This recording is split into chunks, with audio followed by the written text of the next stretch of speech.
Bueno, Mónica, saludarte nuevamente. Mi nombre es Marisa Escobar. Acá me encuentro con Pato Grau, locutora y productora de Mujeres Emprendedoras Santa Fe, Argentina.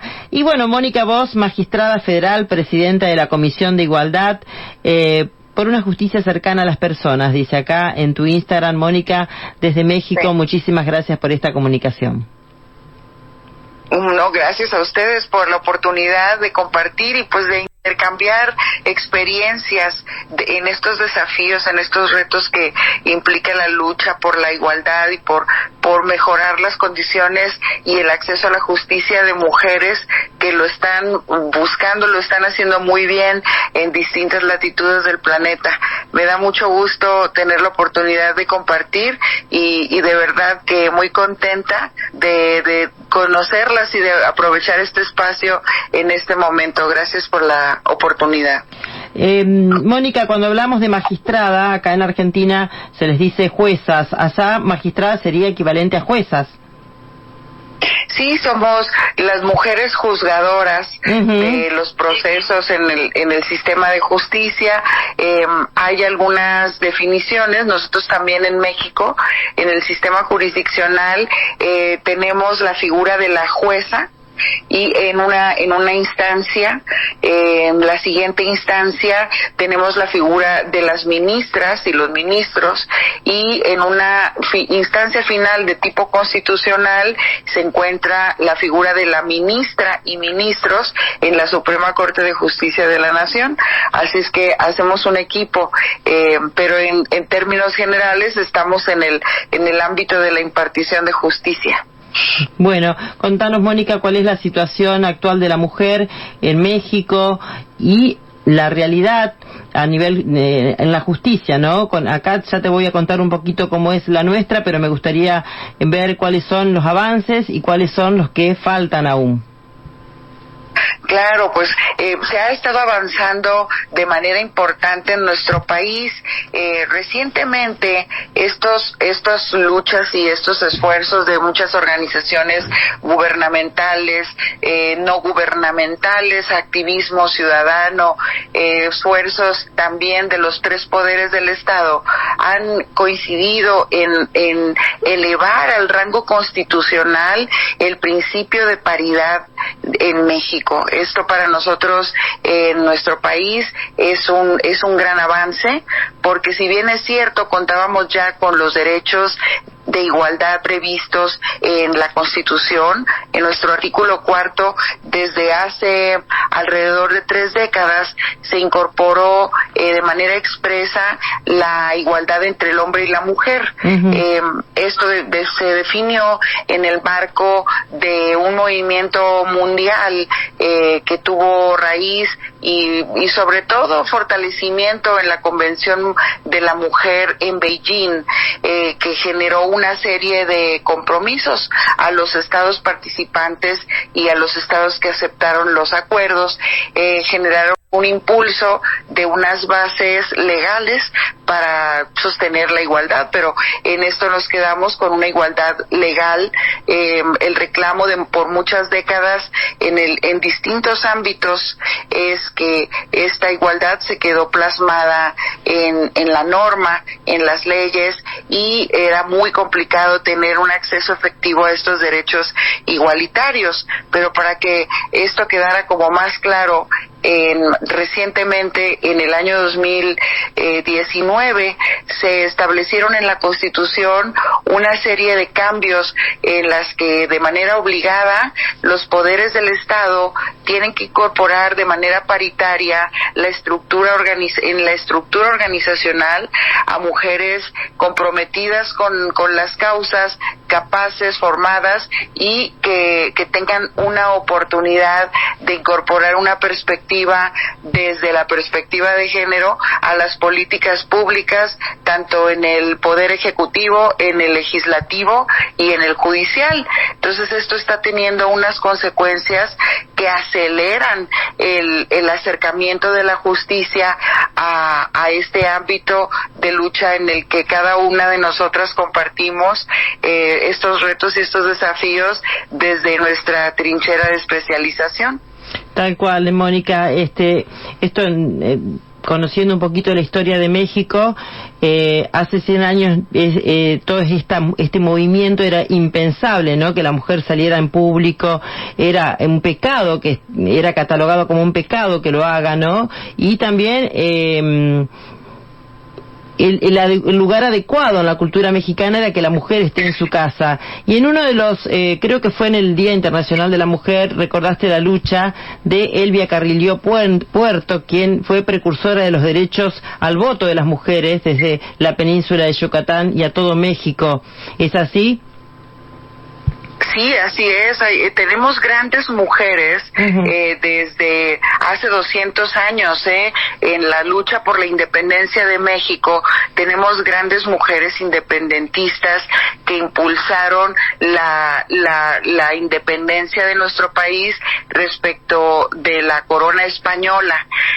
Sin embargo, creo yo que en nuestro país, como también en América Latina, no necesariamente existía el estigma de que fuera un pecado, pero había un comportamiento social de corte patriarcal que es justamente lo que ha prevalecido por muchos años con matices.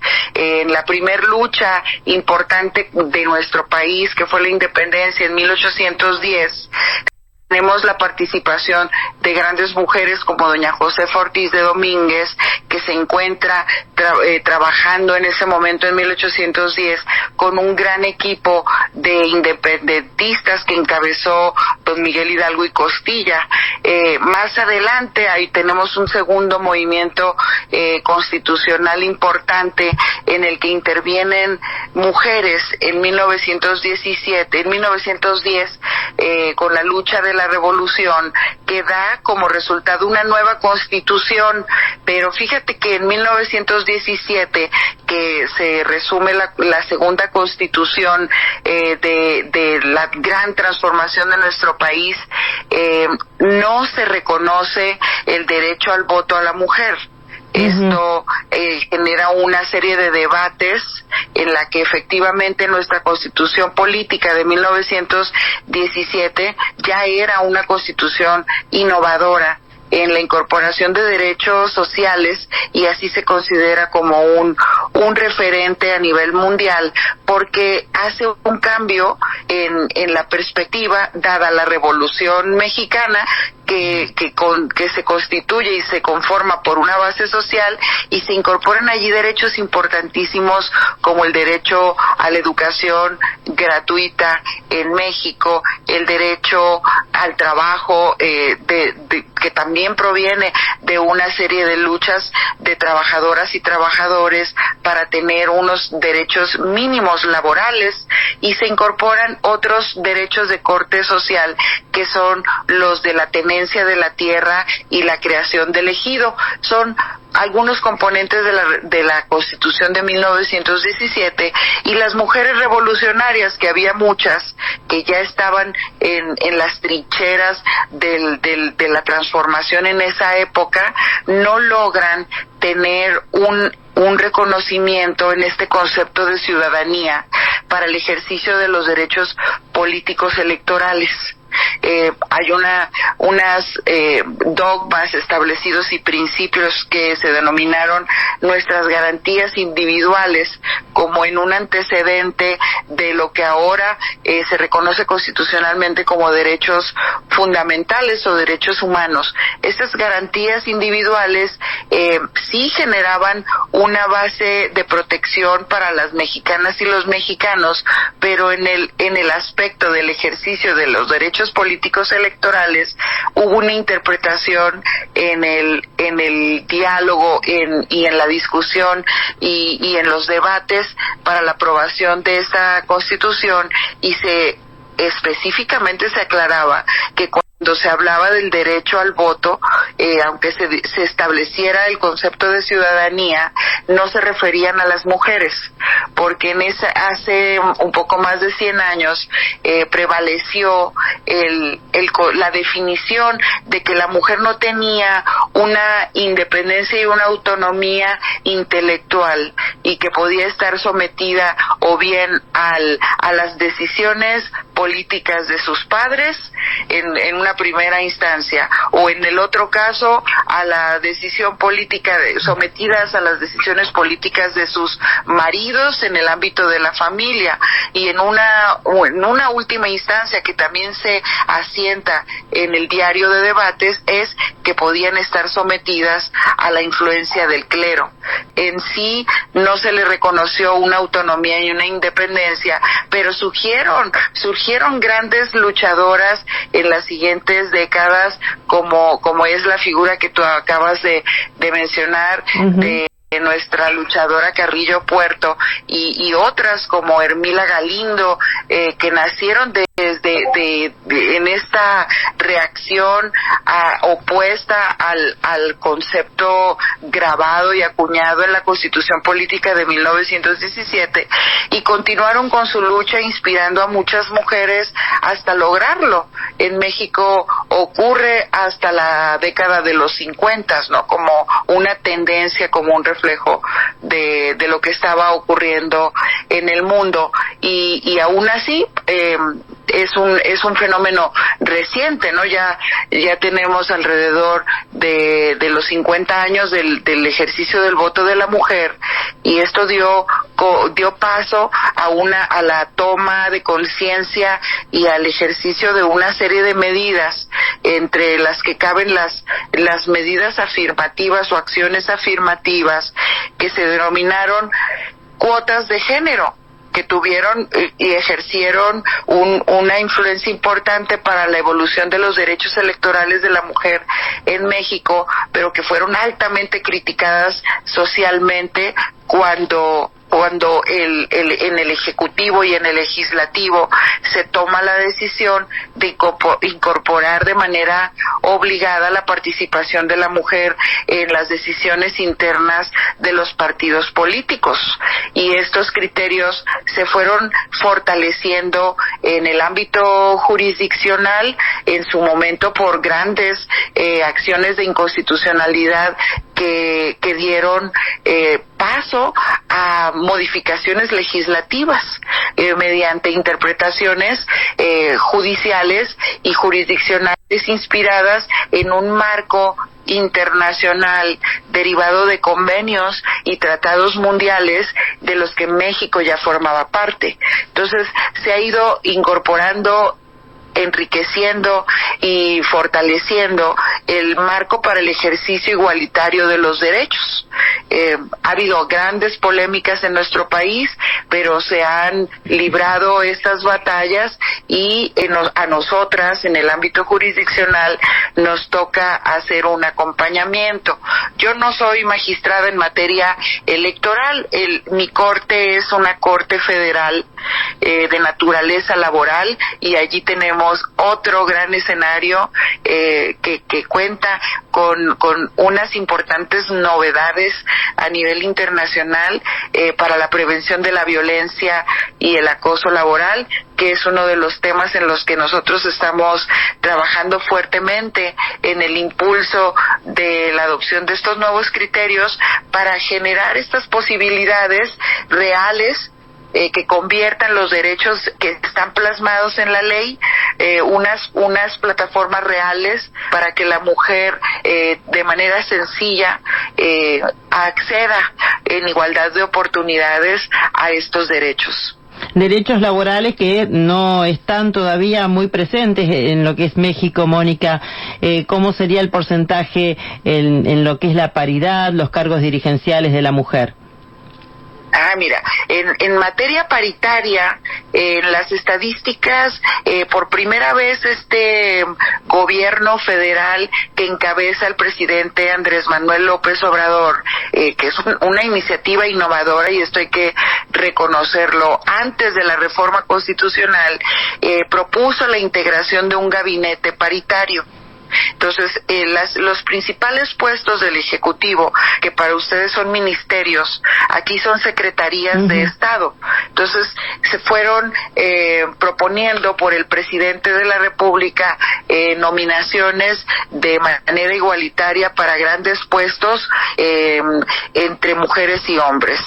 Por decirte un ejemplo, el Ministerio del Interior, que a nivel mundial es identificado como la posición estratégica que lleva las toma de decisiones de los destinos de la seguridad nacional en su momento, y otras grandes acciones de tipo político y la relación con los estados o las autonomías de las federaciones y los municipios, estuvieron por un periodo inicial del ejercicio de este poder ejecutivo a cargo de una secretaria de Gobernación, que en otros países se identifica como el Ministerio del Interior, la ministra Olga Sánchez Cordero, quien ejerció ese cargo de máxima importancia, que es la figura sustantiva de la toma de decisiones políticas en el gabinete del Ejecutivo. Pero en términos generales, el ejercicio de la paridad en el Ejecutivo ha sido ejemplar. Se ha propuesto 50% y 50% en los cargos de alta decisión y de alta jerarquía. En el poder legislativo, de manera obligada, se integra por el 50% de legisladoras y el 50% de legisladores. Y ahora, con la reciente reforma de paridad en la justicia, aprobada el 6 de junio de 2019, en el Poder Judicial, que es nuestro ámbito, empieza una estrategia de aceleramiento del sistema paritario para que haya más mujeres en los rangos de juezas y de magistradas y de ministras de la Corte, de modo que en los puestos de alta dirección del sistema de justicia también impera el principio de paridad en todos sus órganos cupulares y demás, porque la realidad es que por muchísimos años, incluso en diagnósticos organizacionales recientes, en el Poder Judicial o en nuestro sistema de justicia, así en términos globales, sí ha habido más mujeres que hombres en una estructura organizacional, pero vemos que como en estos sistemas el número porcentual no nos impacta en la definición de la igualdad o de la paridad, puesto que las áreas administrativas o de menor rango o de inferior nivel salarial en el catálogo de puestos eran aquellas en las que más mujeres había. Claro, Mónica. Entonces, no nos servía de mucho el porcentaje global de la institución. Entonces se tomaron estas medidas. Se nos va el tiempo, Mónica. A mí me da mucha pena cuando Pato empieza con el dedito así de cerrar, porque mujeres como ustedes, como Gaby Venecia, como vos, que tienen tanto para informarnos, para contarnos, tengamos que cortar el tiempo, ¿no? Pero vamos a organizar, como dije anteriormente, por ahí un Zoom para tener una nota más extensa y poder ir pasando los mensajes o los testimonios de ustedes, mujeres increíbles. Una última pregunta para ir cerrando, sí, claro. Sin preguntarte si estás a favor o no, cómo es la situación actual de la ley del aborto. Ya se aprobó en México, en algunos estados sí, en otras no, y el tema de la diversidad. Sí, claro. A ver, el tema del ejercicio de los derechos me parece a mí que es una convicción personal. Creo que tenemos que ser muy claros y muy contundentes en las posiciones. La polémica ha surgido desde una perspectiva de tipo moral, en la que hay organizaciones que cuentan con convicciones muy profundas en una oposición al respeto del ejercicio del derecho libre de decidir qué ocurre con el cuerpo de las mujeres, ¿verdad?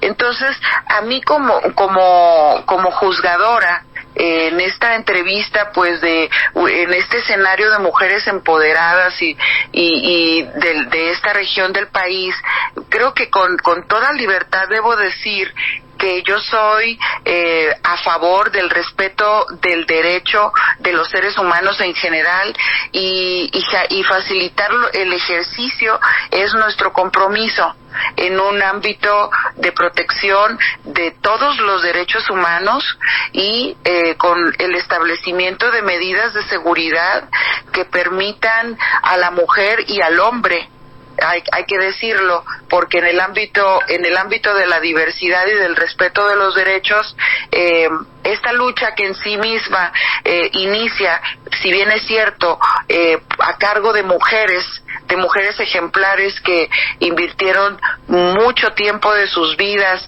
y que lo siguen invirtiendo en el presente para lograr este aspecto de progreso en nuestra realidad, en la realidad económica, en la realidad cultural, en la realidad social, familiar, etcétera. Debemos decir que nuestro ámbito de aplicación es nuestra obligación, proteger el libre ejercicio. Entonces aquí hay conceptos de fondo que en el ámbito de los estudiosos del derecho, por si hay estudiantes de derecho o profesores de la academia jurídica, académicos, etcétera, es importante distinguir que hay derechos fundamentales como el libre ejercicio de la personalidad, ¿verdad? En el que todas las personas tienen derecho a decidir qué hacer con sus vidas, y el Estado, en nuestra función tanto jurisdiccional o en el otro ámbito que es el legislativo o en el otro ámbito que es el ejecutivo, tenemos la obligación de impulsar este libre derecho a decidir. Y me parece a mí que generar las condiciones para que esta libre elección ocurra no riñe con otras filosofías de vida que tienen un ámbito de aplicación distinto, como es el moral, y no se prohíbe que cada uno piense que tome la decisión, ¿no? Que pueda pensar. Tal cual. Mónica, se nos fue el tiempo, ya cerramos el programa porque es hasta las 12 acá en horario Argentina. Muy clara tus conceptos, muchísimas gracias por este contacto, por tu tiempo, y bueno, después vamos a estar en contacto para generar otras cuestiones de intercambio con las emprendedoras, con las mujeres empresarias, con las mujeres de Argentina, ver qué podemos hacer, desde intercambios de viajes como de los productos que ellas elaboran para poder hacer algo en forma mancomunada. Con todo gusto, y si me permites, pues me sumo a la iniciativa argentina de mujeres emprendedoras. Bien, un aplauso. Cuenten conmigo. En México habemos una gran red de mujeres juzgadoras que nos hemos unido en esta misma línea de trabajo, y somos voluntarias en muchas actividades que sumen a nuestra causa. Qué lindo. Bueno, vieron que la red es impresionante a nivel mundial. Estamos las mujeres armando esta red, esta unión de mujeres, estos espacios que nos ayudan a crecer. Muchísimas gracias, magistrada. Es un placer haber estado charlando con usted. Nos vamos. Nosotros. Gracias a ustedes. Nos vamos, Pato. Sí, nos vamos. Un saludo a la magistrada Mónica Huicho González.